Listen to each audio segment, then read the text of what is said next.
The Iraqi army exists no more. The Syrian army is down to at least 50% of its size of 2 years ago. The Egyptian army, all of its 14 divisions, maybe 7 are in any way active, not corroded, corrupt, falling apart. The Arab military threat to Israel has evaporated. Arab societies, as you all know, from Libya and Tunisia through Egypt to Syria, and it'll yet, unfortunately, come to Jordan, are so convulsed with internal conflict that for the next 2 to 3 to 4 decades, they are going to be racked by such internal tensions and such internal economic disparities and needs that their ability to mount a coordinated offensive against Israel in the conventional military sense is simply gone. It's gone. It's gone.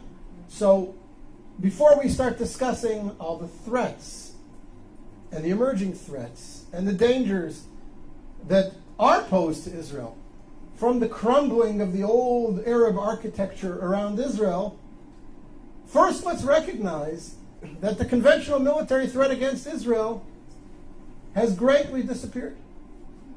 And that is a net gain for Israel. It has tremendous long-term significance. Now, we all know that there are new threats emerging. What was the authoritarian control over countries like Egypt, where the security services had penetrated every element in society. You couldn't burp, you couldn't breathe, you couldn't blow your nose without somebody in the security services knowing about it. That's all gone. Morsi doesn't have control over the streets of Cairo, never mind the sands of Sinai.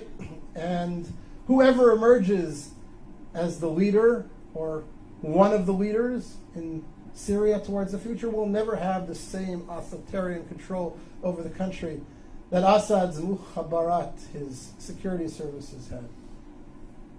So that creates potential for great conflict. We all know about the threat of weapon stocks, missiles spreading all over, new weapon systems coming into the region, whether it be from Iran or from Russia.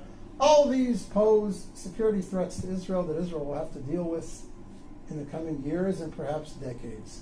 But the conventional military threat, the Israeli fear that the combined armies of Egypt, Iraq, Syria are going to mount a coordinated offensive like they did in the Yom Kippur War against Israel, that's gone. That's gone, thank God, it's gone. And therefore I say to you, again, Israel is winning.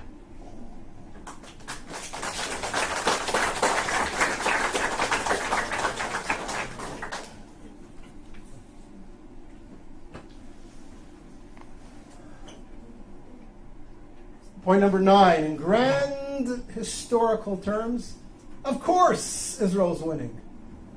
Look at the society that's been created in Israel. Look at the creativity of the Israeli community. Look at the vibrancy of life in Israel. I look at my kids.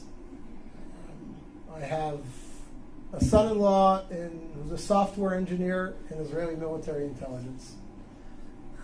I have a daughter doing her PhD in genetics at the Hebrew University. I have a daughter studying architecture at Ariel University in Samaria. I have a son completing his bachelor's degree in computer science in high school, and he will graduate high school with his degree in computer sciences, and he has studied intensively 17 tractates of the Talmud, and he knows his Bible inside out and backwards. And I have 2 younger kids who are in younger grades, and I look at them and I see their contributions and their future contributions to Israeli society, and I look at their friends who are all doing similar exciting things, And one of my daughters is a little bit of an artist as well. And you look at this and you say, what a wonderful youth we have. What a powerful country we have.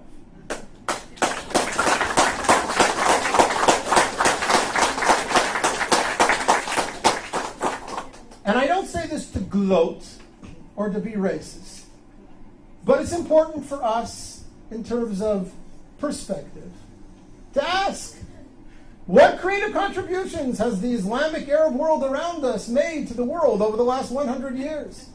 What technologies have been bought by Facebook, Yahoo, Microsoft, and Intel from Saudi Arabia?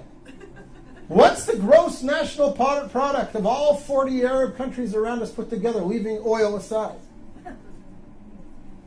And again, not because I mean to be denigrating or dismissive of the Arab world, and not because I want to gloat, but because I want to reinforce in our own minds how powerful we are, how vibrant a society, how creative a society Israel has become, how proud we ought to be, how right we are to be able to continue to claim that Israel is an honorable member of the world community and making contributions to that world. It's important for us to remember that we're winning. We have a wonderful country, and it will yet do great things for the Middle East and for the world.